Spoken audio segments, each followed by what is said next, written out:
السلام علیکم ناظرین، میں ہوں عبدالقیوم اور آپ دیکھ رہے ہیں میرا یوٹیوب چینل SMTV۔ جی ناظرین، آج ہم اصلاح معاشرہ سے متعلق جو موضوع لے کر آپ کی خدمت میں حاضر ہوئے ہیں وہ ہے ایک پڑوسی کی توبہ۔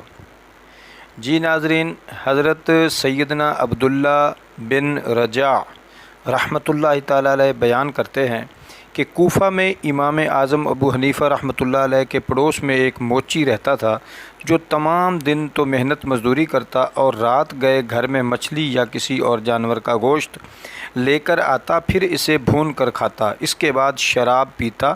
جب شراب کے نشے میں دھت ہو جاتا تو خوب شور و غل کرتا۔ اس طرح رات گئے تک سلسلہ رہتا، یہاں تک کہ اسے نیند گھیر لیتی۔ کروڑوں حنفیوں کے عظیم پیشوا حضرت سیدنا امام اعظم ابو حنیفہ رحمۃ اللہ تعالیٰ علیہ کو اس شور و غل سے بے حد تکلیف ہوتی، لیکن آپ تمام رات نماز میں مشغول رہتے۔ ایک رات اس ہمسایہ موچی کی آواز نہ سنی۔ صبح کو اس کے بارے میں استفسار فرمایا تو آپ کو بتایا گیا کہ کل رات اس کو سپاہیوں نے پکڑ لیا ہے، وہ قید میں ہے۔ امام اعظم علیہ رحمہ نے نماز فجر ادا کی اور اپنی سواری پر سوار ہو کر خلیفہ کے پاس پہنچے اور اپنے آنے کی خلیفہ کو اطلاع بھجوائی۔ خلیفہ نے حکم دیا، آپ کی سواری کی لگام تھام کر نہایت ہی احترام کے ساتھ فرش شاہی تک لے آؤ اور آپ کو سواری سے نہ اترنے دیا جائے۔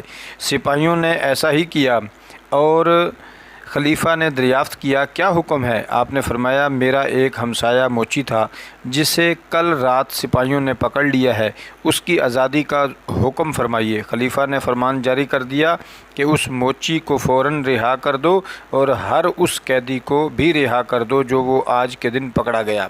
چنانچہ سب کو آزاد کر دیا۔ پھر امام اعظم علیہ رحمہ سواری پر سوار ہو کر چل دیے، وہ ہمسایہ ان کے پیچھے پیچھے چلنے لگا۔ تو امام اعظم علیہ رحمہ نے پوچھا، اے نوجوان، کیا ہم نے تمہیں کوئی تکلیف دی؟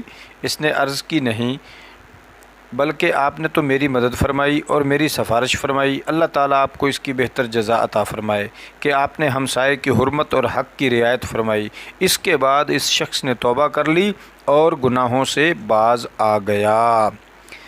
جی ویورز، دیکھا آپ نے، سنا آپ نے کہ ہمارے امام اعظم ابو حنیفہ علیہ رحمہ اپنے پڑوسیوں کے ساتھ کیسا حسن سلوک کا برتاؤ کرتے تھے، باوجود یہ کہ آپ کا پڑوسی شراب کے نشے میں بدمست ہو کر رات گئے تک آپ کو اذیت دیتا اور آپ کی عبادت میں خلل کا سبب بنتا، مگر قربان جائیے کہ وقت کے اتنے بڑے امام ہو کر بھی آپ نے اپنے پڑوسی کی اس تکلیف اور حرکت پر اسے اینٹ کا جواب پتھر سے دینے یا کسی بھی طرح کی بدسلوکی کرنے کی بجائے صبر کا مظاہرہ کیا اور مسلسل درگزر فرماتے رہے، حتیٰ کہ جب اس پڑوسی کو کسی جرم میں گرفتار کیا گیا تو آپ کے پاس یہ موقع تھا کہ آپ اس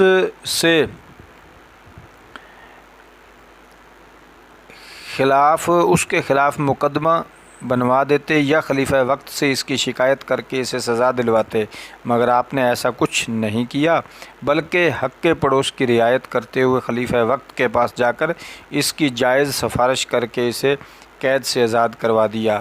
آپ کے اس حسن اخلاق کا اس کے دل پر ایسا اثر ہوا کہ اس نے اپنے پچھلے تمام گناہوں سے سچی توبہ کی اور ہمیشہ کے لیے گناہوں سے باز آ گیا۔